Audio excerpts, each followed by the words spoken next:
Hello everyone, welcome back to all of you in the Smelly Army Private Members Club. So today I'm going to be doing a video on 5 fragrances that I've never featured, I don't think, on my YouTube channel or in here ever before. So something a little bit different and some all new content exclusively for you guys in the Private Members Club. So let me know in the comments below anything new you've picked up recently, what fragrances are exciting you, and what you think about the ones that I'm going to talk about now. Have you tried any of these? It's a real mixed bag of different kind of styles of stuff. The first one I'm kind of excited about, or am I don't know. It was an impulsive moment when I decided to pick this up, and this is Club de Nuit Intense Man by Armaf, but it's the perfumed oil. It's just the oil, and it's a 20ml spray. And I think it was Nikhil from, I think he used to be called Exotic Scents, but and then it was called the Perfume Guru. He's a really good reviewer. He did an unboxing and first impressions video, and it piqued my interest a little bit, and I thought, well, maybe eventually I'll put out a video on YouTube, but I thought I'd give the exclusive first sniff to you guys here on Patreon. So, of course, Club de Nuit Intense Man, perhaps the most famous Aventus clone. Unfortunately, the box seems to have suffered a bit of damage in transit there. It's by Armaf. It's not my favourite Aventus clone. I think it's a little bit harsh in the opening, but I do recognise that it has really good performance. A lot of people seem to get loads of compliments. It's quite inexpensive still to get that one compared to your Pineapple Vintages or Dua or Alexandria. So I actually sold on my bottle of the Eau de Toilette spray because I didn't use it much, but now I'm kind of interested to try this out. So we didn't really reveal that very well, did I? Let's try that again. So you get a nice box there, and there's some writing on the back, and so you got a little thing that you pull, and here it comes. Da-da! Okay. So no or very little experience with dab-on oils for me, really. Let's have a look. So it looks something like this, and let's get the thing out. So I'll put a little bit on my skin now. It's going to have a dabber kind of stick thingy in it, and I'll tell you my first impression and then come back at the end of the video and see what I think. So it's probably going to be very strong, I guess. So I'm just going to put some on that area of my hand. You get quite a reasonable amount on the stick, and yeah, okay. Nice opening. The notes on this one then, I better list them. They're very similar to Aventus, but it's not exactly the same note listing. So let's see what we do have. So according to, I bought it on eBay for £24.95 for 20ml. You've got apple, bergamot, pineapple, lemon, rose, birch, jasmine, musk, ambergris, patchouli, and vanilla. So very similar to Creed's Aventus is notes. Yeah, very similar in the smell to me to the opening of the normal spray of Club de Nuit Intense Man. So perhaps it is literally just the same perfume oil that they use in that, but not with the alcohol. It's very sharp, it's very kind of spiky, lemony, very fresh, quite pleasant, but just maybe a little bit rough around the edges, and yeah, it's pretty good on first impression. So yeah, I'm not one of these people who says Club de Nuit Intense Man is rubbish. Some people say it sucks, but I think it's not the best clone ever of Aventus, but maybe you get amazing performance. It's all about the dry down and the effect in the air. So I'm going to come back to that one in a minute. Let's move on to other things then. So one that I picked up just recently, I got it with my Notino voucher that they give me each month, and I kind of got the wrong thing, I think. This is Lalique pour Homme Equisse, and I got the Eau de Parfum. I think the one I've smelled in a shop that I liked was a citrus aromatic it's the Eau de Toilette version, and I thought that was a really nice citrusy, fresh fragrance, and I wasn't sure which one I was supposed to get, and I got the Eau de Parfum, and I've got the Lionhead version where the Eau de Parfum is the one I've got, and that's a brilliant fragrance that's a bit like Creed's Bois de Portugal, but this one turns out to be a little bit different to my memory of the one that I smelled. The main thing I get off this is a very nice kind of grassy green vetiver note, which I do like. So it wasn't quite what I was going for because I wanted that citrus aromatic. It's not really a citrusy fragrance. There are some citruses and woods in there. But if you're looking for a really nice kind of airy vetiver, maybe at the grassier end of vetiver, I think it's pretty pleasant. So kind of reminds me a little bit of Guerlain's vetiver actually, which is kind of praise indeed. And you can pick that one up for about £24 or £27 for the 75ml online here in the UK. So worth a try. Yeah, I didn't kind of want this smell. I'm not massively into fragrances that are a lot about this kind of vetiver, but it's pretty pleasant. So I'm going to give that some more wearings and some more tries. Let me know if anyone else has got the Eau de Parfum of the Horsehead version, Equisse, of Lalique Pour Homme. Nice bottle design. Yeah, a good vetiver scent, for sure. Even if it wasn't the one I specifically wanted to order, never mind. Now, for something completely different, Mandate for men. This is the Eau de Toilette spray, 100ml. This was a present from my sister a while back, and as you can see, I haven't used it a lot. This is a 1976 release, so some really cheesy TV adverts for this one that I've looked at on YouTube. Notes are bergamot, lavender, rosewood, clary sage, geranium, clove, cinnamon, pine, cedar, oak moss, tonka, amber and musk. I've got some on a card here, and yeah, this is, if you like things like Aramis, the original Aramis aftershave or cologne or Eau de Toilette, it reminds me a lot of that. I get a lot of leather in this one. It doesn't list leather as a note. It's got a leathery feel to me. Quite a lot, I would have said, I think I'm getting patchouli. Again, that's not listed. Bergamot and lavender.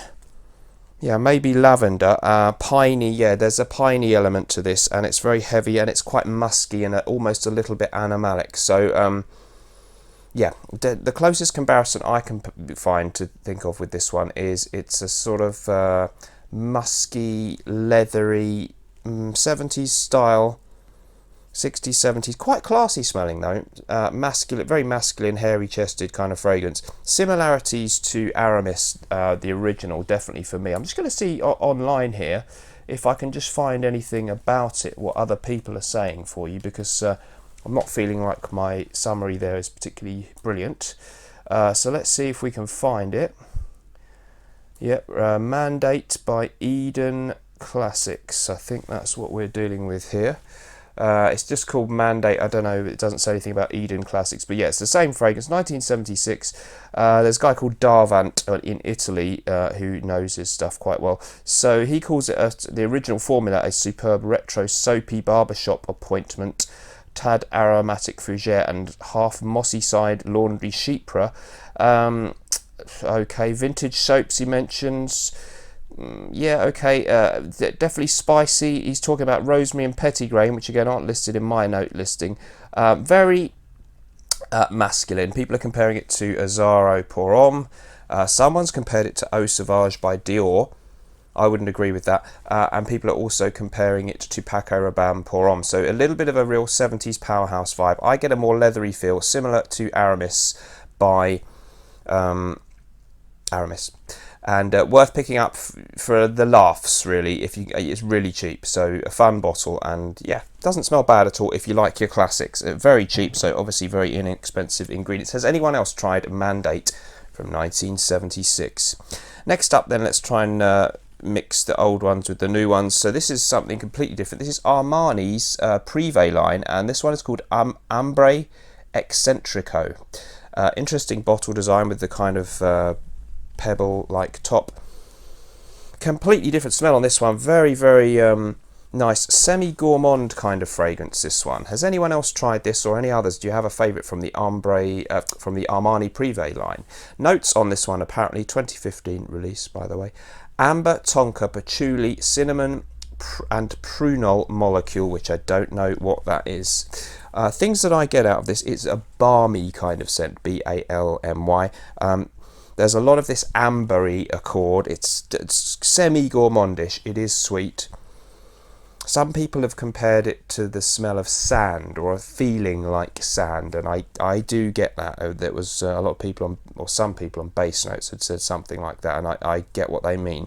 There's a suggestion of benzoin or vanilla, but more towards the sort of slightly more subtle sophistication of benzoin. If you like your Guerlain fragrances that often use that note, I get a nice hint of that in here. It's quite powdery. There's a sort of dried fruit thing going on. There's a certain, yeah, that kind of dried fruit plum maybe accord in there. And I really like that for a sort of cold weather fragrance if you want something a bit gourmand but very sophisticated. Understated but classy, kind of semi-gourmand, very unisex fragrance, I would say. So Armani Ambre Eccentrico. Definitely worth looking out for that one and trying it. I need to give the others from that line a little bit more attention. But this one, yeah, definitely a fan. So that's a new one that I've never mentioned anywhere on my channel or any of my output up until today. Last but not least, then we've got another real old cheesy one, and this is Jovan Sex Appeal. So this one dates again from 1976. The notes are musk, sandalwood and patchouli plus green notes, and that's all that's listed. Things I've decided to highlight in my bullet points about this one. It is a bit animalic. There is a sweetness. I would call it an oriental. I think apparently Luca Turin describes it as a herbal oriental, and apparently somebody says he gave it 4 stars out of 5 in his book. I don't remember reading that, but maybe he did. Oh, blimey. It's a bit funky and animalic. It reminds me a bit of C.K. Calvin Klein's Obsession for Men, but it's actually quite funky and I can't say that word. Animalic today on the dry down on this card. Very musky. I'm getting a bit of a sort of Uranus vibe on that one, a little bit. Yeah, it's kind of got a powdery talcum powder feel. There is a sweetness about it, but there's something quite musky and gnarly as well to me. And yeah, it smells very dated actually. So interesting, but it was about £5 or something, and it was just fun to have it, for the name and everything. Sex Appeal, maybe it's called a cologne spray. So yeah, I like it when the old days when they still called things colognes. 88ml there. It was very cheap. I don't think I'll be reaching for it that often though. Has anyone else tried Jovan Sex Appeal? That's a little bit pungent, a little bit odd for me. So there were some new ones. Let's just go back to the Club de Nuit Intense Man Oil. I do like the bottle design actually. It's rather snazzy. So I'll probably feature that in more depth on my YouTube channel. That's very strong, and in the air, it's not a million miles away from the stuff like Pineapple Vintage. They are a little bit more high quality maybe when you really analyse it, but maybe it's just so sort of pungent smelling. Maybe it's just going to get you those compliments, and in the air, when other people experience it. Perhaps Club de Nuit Intense Man is good enough after all. Maybe I'm actually thinking I need to rebuy the normal spray as well, because I want to kind of feature it on the channel now and again, and I kind of regret selling it just because it's a good one to have for reference. So yeah, liking the idea of the oil on that one. I'll give you some more feedback hopefully on that one soon, maybe over on YouTube. So let me know, guys, what you thought of any of these fragrances. What kind of week have you had? Mine's been okay. Still kind of stuck in limbo. I've put an offer in on a house, but it's the holidays, so the solicitor was on holiday, the people I'm selling to have gone on holiday, and I'm waiting for them to sign this, and so taking a long time, and I'm stuck still in between. It's been a bumpy year, starting living in Kent, and then that didn't work out. Moved back to now Hertfordshire, and now hopefully moving back to Kent. Next year, 2020, I would like to have a year where I just start in one place with one person, in this case myself and no one else, and finish the year in the same place and not having any of my major life circumstances changed. That would be nice, because the last 3 or 4 years things keep changing and I'm fed up of it. So I hope that I will find a settled home soon and just stay there. Let me know what fragrances you've tried recently that you would like to share and what you thought of the video. See you soon, guys, over on YouTube or here in the Private Members Club. Thanks very much for watching. Whatever you're doing in life, let's project.